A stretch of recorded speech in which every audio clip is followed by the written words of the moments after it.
for Tracy and Mark. You know, I don't think they've ever been the same since. But the idea here is, you know, the great thing about this one is you're moving more laterally. I know with P90X, it was, you know, more about jumping in one spot, but we're moving side to side more, and we're going for more vertical height too, which is really important when it comes to plyometrics. Recovery and mobility. There's the foam roller. Well, here's our foam roller. Right? There's poor Cedric. Oh, he's trying. Cedric, don't cringe so much, man.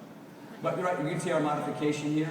We've devoted an entire DVD to the importance of recovery. And you're allowed, you can see the different versions. That's the death version from Isabel there with spikes in it. Yeah. But it's an amazing, incredible tool. I love that thing. It's super soft. And you know, it's above and beyond stretching. It really is. Stretching is phenomenal, yoga is phenomenal, but this takes it to the next level. All right, total body. Total body is just like it sounds. You know, you're doing one arm bicep curls in Warrior 3. Hello! All right? You're doing pull-ups where your whole body is crunched. You're doing plyometric push-ups on a stability ball, you know, and freaking Jeremy Yost beat me there. That was brutal for my ego. But, you know, what's fun about that is, how about that one? That's a good thing. It's good.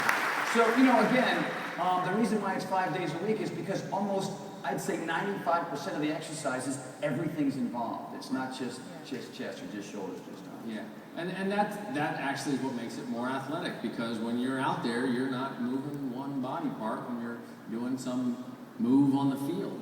You've got to be able to react. You got to be able to move sideways. You want to be able to recruit the right big movers with your stabilizers in order to perform. And you want to build that foundation. You want to build that strength. But while in the process, you're also building speed and agility and power and also, you know, with all that lateral and vertical movement, you're tapping into parts of your legs and your butt that we haven't seen before. Now, how can you improve on average? Well, you know, there's Pfeiffer scissors with an added reach. If you were in my workout the other day, you saw that. You know, I mixed an interesting combination of some things that folks have seen in the Yoga Belly 7 for P90X, and we've added a lot of stuff where you're up, like with Mason Twist, for example, we're up a lot, up on our butt, because you're forced to use your core that way. So it's a brand new mix. It's a brand new P90X 2, and it'll be just as brutal as the first one.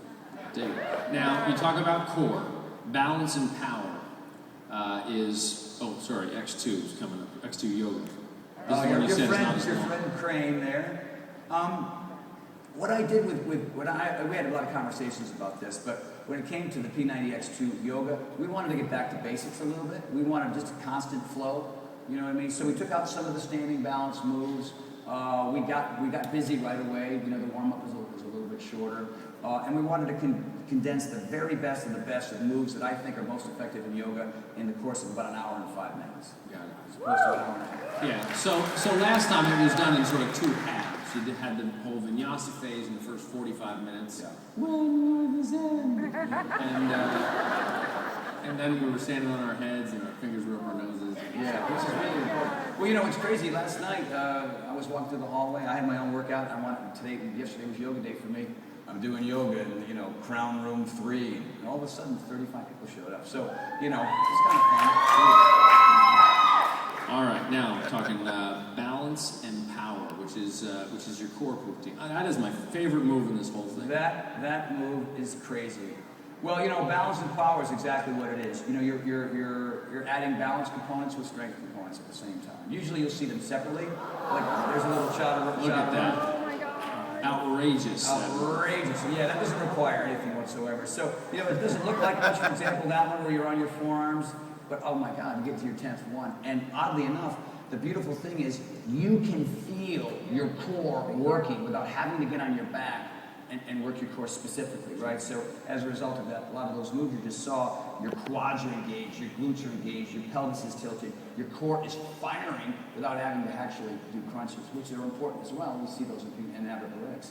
But, you know, we're just trying to help people become more athletic, become stronger, and in the process, become gorgeous as well. Well, my experience personally with this versus other kind of ab moves, this one, I have a tendency to get really tight in my lower back, right?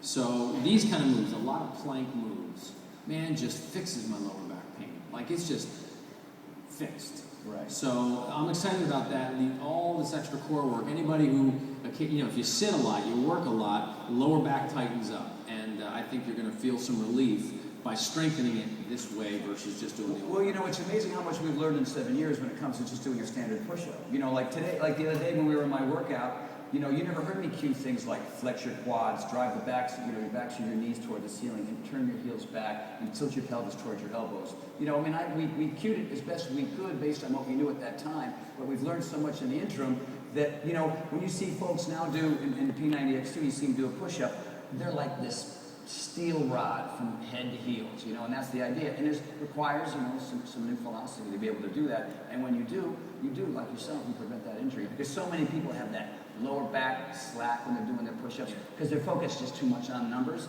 Now we're focusing more on form, and when you do that first, your numbers will go up, but you'll also not get hurt, and you're engaging everything. No, I saw that. Everybody was so strong in the room, I actually ran across everybody. Okay. Chest, back, and ball ends. Yeah, we thought we had chest, back, and balls for the one-on-ones, but we thought for the masses we should probably clean it up. So it's called balance now. Yeah, there are levers, there's push-ups on your fingertips, there's 4-ball push-ups, you know, and trust me, when I first started doing that move in particular, it took me like 8 or 9 times to get 2 or 3 reps. And that really pissed me off. So. Well, that's what's cool. That's what, you know, you get P90X2, people go, oh boy, you know, $120 or whatever for a set of DVDs. This isn't a thing that it's like one and done. You're going to do this for years. Yeah. And kind of like all the programs, you go back to them. Even still with Power 90, you go back to it, you're lifting a different weight, you get just a completely different experience out of it. This is so rich. This is 2 years of richness that people are going to experience as they do this over and again, and back and forth with P90X, P90X2, work in Insanity, work in Turbo Fire, work in Asylum. It's like you got the coolest gym on the planet right downstairs. Absolutely.